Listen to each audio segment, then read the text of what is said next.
Welcome to Daddy-Daughter Discussions. I'm Kevin. I'm Cam. And we're a daddy-daughter team. And what we do is we discuss everything to do with current events and how Cameron navigates through them. So sit down and relax. The reason we're saying the world has some problems is because we don't want people to think that we're at the beginning of this podcast that we're about to spread conspiracy theories. Ooh, aliens. 5G towers. Oh no, we'll get spread by 5G. When I heard lockdown was announced, it was a bit scary, and it was a bit weird. Why was it weird? Well, because I've grown up with no problems like the problems we have. I haven't dinged with the virus that's going on. Mm-hmm. I've never dealt with a virus from it, except for my ulcers in my mouth. So, gross! I hate them. Yeah. So how would you feel kind of knowing that it's not something that even adults have experienced? At least no adults for nearly 100 years to anything close. It's so what you're saying is how is it for adults? Mm-hmm. How you think it's for adults? I think it must be hard for adults because some adults, not all adults, have some kids, and it might be hard for them to explain to their kids. They don't want their kids to freak out, but they still want to tell their kids so that they won't be like, can we go to the park? Because it's lock shut. So when people kind of said to you, lockdown's happening, schools are off, what did that mean to you? What did it mean to me? It meant that I had school off. I had to do homeschool, but right now, everyone has to do homeschool right now, and I think UK and stuff, and all across the world practically. Yeah. Basically. So I know some schools are still open, some places. For the important key worker people. My school was doing that for a while. I don't know if they're still doing it, but yeah. But still, what it meant to me was I would be spending a lot more time with my mum and dad. I would be staying home. I can't go and see my friends. Obviously, that was 10 weeks ago, wasn't it? That's a long time ago. It had at first it was quite slow. Mm-hmm. And then it's kind of the weeks are flowing by, but it still feels like forever. And has it been good for you, or has it been bad, or has it been a mix? It's a mix because I've definitely built up my friendship with you a lot more. Yeah. But I've felt a bit more like this is my home. Mm-hmm. This is a place where I can stay. Live your life. Live my life. Even though that lockdown and quarantine and people are self-isolating going on. So obviously you've kind of been doing that now. What kind of things have you done as a kid that's helped you be okay with everything that's going on? What kind of things do you do?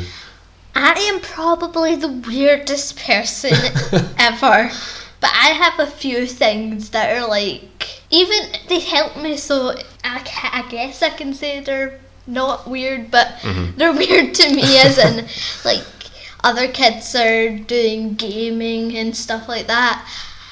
I like to treat my mum and dad to stuff. I like to cook dinner for them. My favourite thing to cook for them is spaghetti bolognese. I have zero culinary skills at all. I've definitely got mum's talent. Yeah, you've got mum's ability to cook, and you've definitely not got that from me. because it would be the mass poisoning if you were to cook for all of us. All you can cook is cheesy bean on toast. I know. Well, yeah, true. But it's like the training wheels of meal preparation. And next thing is, at night before I go to sleep, I have to take my notebook out. And what I'm saying right now, you would think, oh, she probably writes her feelings down. No, I write my morning routine down.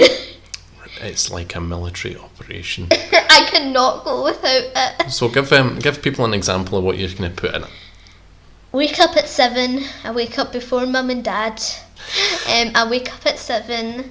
I usually take my clothes from yesterday, my dirty clothes from yesterday, and my dirty pyjamas, put them in the dirty washing.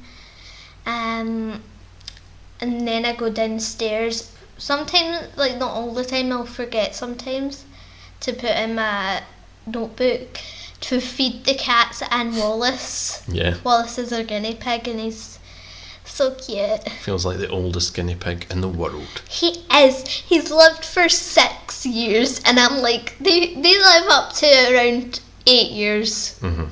And it's like... And he's determined to kind of beat that. It's like we used to have a brother with him, William. He's unfortunately passed away. R.I.P.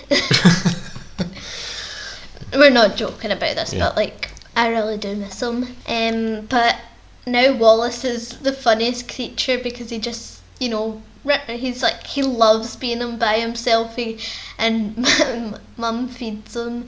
Like whenever she's making her salad or I'm making my salad, he'll squeak at us and we'll give him food. It's so funny. That's kind of your routine now, isn't it? And sometimes I do running or exercise in the morning. What kind of exercise do you do? I go for a run outside. And, well, it's not really a run, it's kind of a joggy walk. Jog, yeah. Mm-hmm. Joggy walk.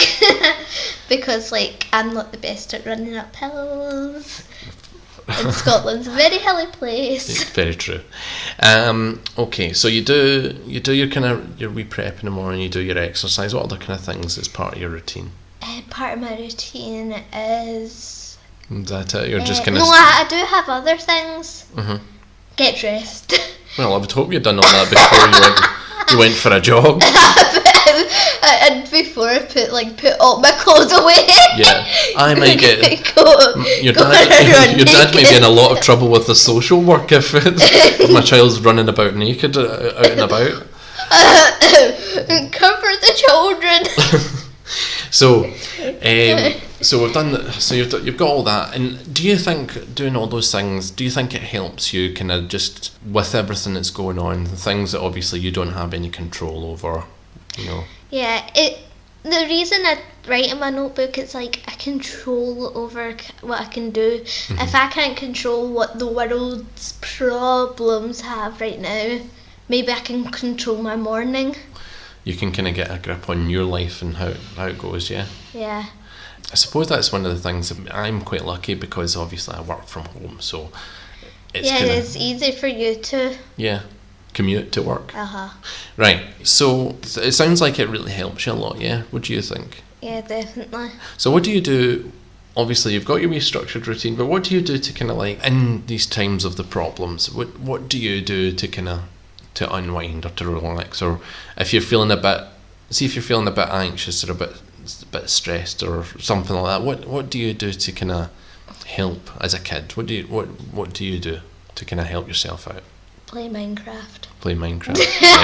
Yeah. I just get my diamond pickaxe and mine some stones. Yeah, take out your frustration on the zombies. Oh, I was so scared when I get attacked by skeletons because it's like a bow and arrow takes 50 of your health. Actually, you don't have 50. You have like 10 or something, but I can't remember. So, what kind of things, obviously, with this have you discovered, or what kind of things can you think, oh, I've never thought about that before, but obviously with the problems it's kind of changed your mind on? What do you think? Ursula is not a villain. Ursula's not a villain? From The Little Mermaid. And why is she not a villain? She's like, it's not like Ariel came there and was like, oh, can I get a pair of legs? It's not like she's going to be like, okay, here's a pair of legs. Are you saying that you believe in the kind of sanctity of a contract? Oh! And then Ariel broke the contract that they signed for Ariel's voice for some legs. She broke it and apparently, Ursula's the villain. It's a very dark interpretation of The Little Mermaid, but I see from a legal point of view. I see where you're coming with this one. It's like, like they signed a contract, she signed it, and she broke the contract. So I never thought my 10-year-old and me would have a discussion about A, The Little Mermaid, and B, the fact that Ursula is not the bad guy because she was well within her contractual rights. It's a bit of a surreal conversation to have with your 10-year-old daughter. I get with Maleficent, yeah. She cursed us, prick her finger, did magic on a teenage girl. Mm-hmm. You will die on you today. Are we dissecting Disney films? It's all we can do. Strange. It's all we can do. Yeah, so Cameron kind of points out the plot holes in in Disney films and kind of obviously gives a spin on kind of other stuff. Hopefully you'll kind of do really well as a solicitor or a lawyer, depending on where you're listening to this.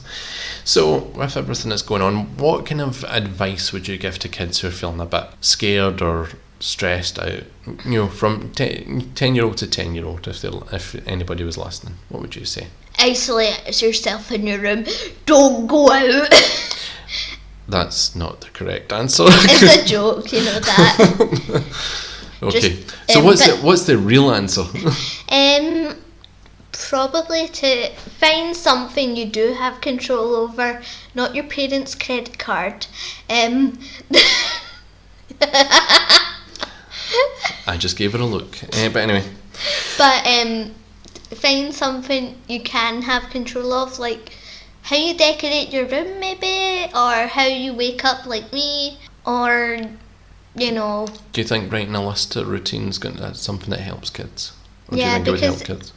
I think not most kids, Mm-hmm. I would say, but some might. Yeah. See, I think we have cat. Thor loves to cuddle into me. He's kind of distanced himself from me because I'm not. Because he's like, she's not away for 6 hours now. Mm-hmm. Oh my god, she's so annoying. And you and your cat going through a messy divorce. What? He's my brother. Okay, you can still divorce somebody from your family. What? I'm not showing you how in case you try that on me. Yeah. How can you divorce? Well, most kids have divorced their parents, but not that I'm saying you should tell the joke, like, Dad tickles my mummy all the time, and it's like, it's so funny because she gets so annoyed, and one time she was like, I don't know why I haven't divorced you if you keep doing that, and it's like, you imagine that in court, Yeah. He tickles me. What a monster. Oh, what a monster. That's probably the worst case I've ever seen. I know, like give her more than half. Give her the full kit. Give her all the house. Put that guy in the street. He was a tickler. The worst kind of crime a man can do. So that would be what you kind of recommend then, yeah? Yeah. That kind of wee routine and stuff. Do you think kids should get out in their gardens more if they have gardens? Hopefully if they do it. For those who don't, maybe just gonna go on a nice walk in the park or something. Definitely. Yeah. Definitely you need to get your vitamin D, as that was called. Mm-hmm. Because didn't you say like vitamin D is very good for. So what I've heard for fighting the problems. We're not saying that it definitely does, but I'm sure it couldn't help. It doesn't. It could help. Yeah, it could help. So either take vitamins for the vitamin D if mm-hmm. you're a bit anxious to go out if you don't have a garden, to mm-hmm.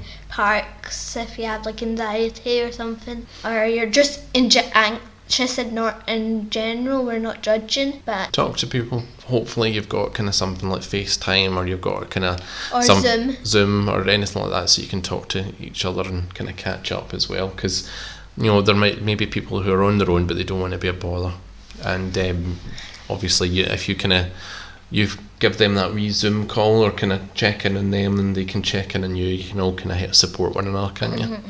Or download the game House Party and do games together. True. And try to beat all your friends in the game. When you bet your grandma and heads up, you're the ultimate. That sounds like kicking your grandma when she's down. But anyway, So I think we'll call it now, and we'll kind of go on and kind of get some stuff done. But I hope everybody stays safe. Stays healthy. Yep, and kind of stays active. Bye. Bye.